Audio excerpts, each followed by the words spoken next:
السلام علیکم، welcome to my channel. میں آپ سب کو خوش آمدید کہتی ہوں اور میں امید کرتی ہوں کہ آپ سب خیر خیریت سے ہوں گے اور ایمان و صحت کی بہترین حالت میں ہوں گے۔ آج میں آپ کے ساتھ ایک اسلامی واقعہ شیئر کرنے لگی ہوں۔ وہ واقعہ سورۃ اللہب کے متعلق ہے کہ سورۃ اللہب کس طرح نازل ہوئی۔ جب نبی صلی اللہ علیہ وسلم تو بخاری اور مسلم کی حدیث میں آتا ہے کہ جب رسول اللہ صلی اللہ علیہ وسلم پر آیت وَأَنذِرْ عَشِيرَتَكَ الْأَقْرَبِينَ، یعنی اس آیت کا مطلب یہ ہے کہ اپنے قریبی رشتہ داروں کو ڈرائیے، جب یہ والی آیت نبی صلی اللہ علیہ وسلم پر نازل ہوئی تو رسول اللہ صلی اللہ علیہ وسلم کوہ صفا پر چڑھے اور یا صباحا کہا، پھر اپنے قبیلہ قریش کو نام لے کر پکارا، یا بنی عبد مناف، یا بنی ہاشم، یا بنی عبد المطلب وغیرہ۔ چونکہ اس طرح بلانا خطرے کی علامت سمجھا جاتا تھا، اس لیے سارے بھاگتے ہوئے آ گئے۔ جب سب جمع ہو گئے تو آپ صلی اللہ علیہ وسلم نے فرمایا، یہ بتلاؤ اگر میں تمہیں خبر دوں کہ دشمن تمہارے اوپر حملہ کرنے کے لیے تیار کھڑا ہے تو تم کیا میری تصدیق کرو گے؟ سب نے یک زبان ہو کر کہا، ہاں بالکل کریں گے، کیونکہ آپ سچے ہیں، آپ نے کبھی جھوٹ نہیں بولا۔ آپ نے فرمایا، اگر تم میری بات پر یقین ہے تو پھر میں تمہیں عذاب الہی سے ڈراتا ہوں جو شرک اور کفر کی وجہ سے تم پر واقع ہوگا۔ اگر نجات کا راستہ چاہتے ہو تو ایک خدا کے ہو جاؤ، شرک چھوڑ دو۔ اس پر قوم بگڑ گئی اور ابو لہب جو کہ آپ کا چچا تھا کہنے لگا، تباً لک یا محمد الہٰذا جمعتنا۔ اس کا مطلب یہ ہے کہ ابو لہب نے نبی صلی اللہ علیہ وسلم کو آگے سے کہا کہ تم پر بدبختی ہو یا تم پر لعنت ہو، نعوذ باللہ۔ اس نے کہا کہ تمہارے پر بدبختی ہو، تم پر لعنت ہو، نعوذ باللہ،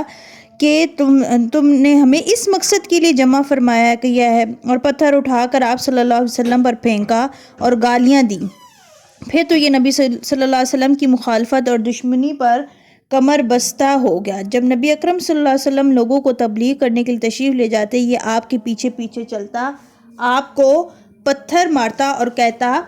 لوگوں میرے بھتیجے کو جنون ہو گیا ہے۔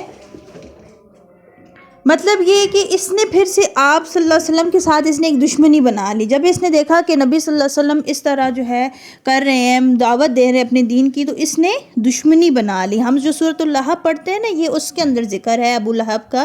کہ تبت یدا ابی لہب۔ ابی لہب اس لیے اس کو کہا گیا کیونکہ یہ اس کا لقب تھا نا، وہ اس کی کنیت تھی، اس سے زیادہ مشہور تھا، اس کا نام اتنا زیادہ مشہور نہیں تھا۔ تو اللہ پاک نے اس کو اس آیت کے، اس سورت کے ذریعے سے اللہ نے اس کو بد دعا دی۔ تو میں نے آپ کے ساتھ یہ قصہ اس لیے شیئر کیا کیونکہ ہمارے نبی صلی اللہ علیہ وسلم نے بہت تکالیف دیکھی ہیں اپنی اس امت کے لیے نا، تو ہم لوگ بھی اپنے آپ کو اس چیز کے لیے تیار رکھیں کہ جب ہم دین پر عمل کرتے ہیں تو تھوڑا مشکل ہوتا ہے،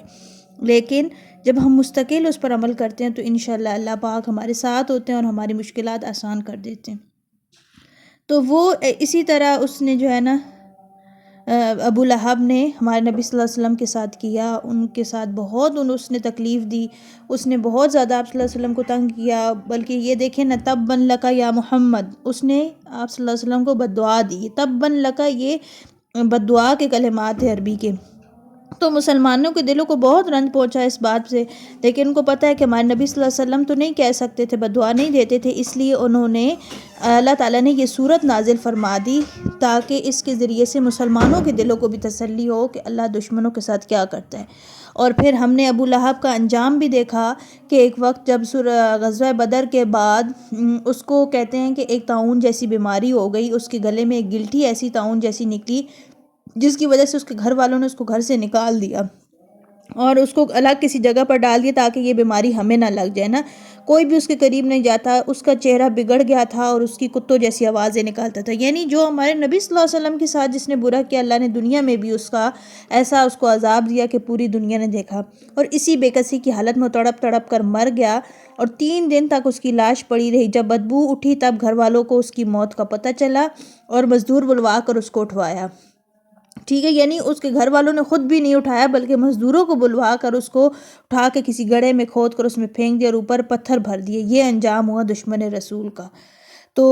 میری ویڈیو اگر آپ کو، یہ قصہ اگر آپ کو پسند آیا ہو تو مجھے اپنی دعاؤں میں ضرور یاد رکھیے گا۔ اللہ حافظ۔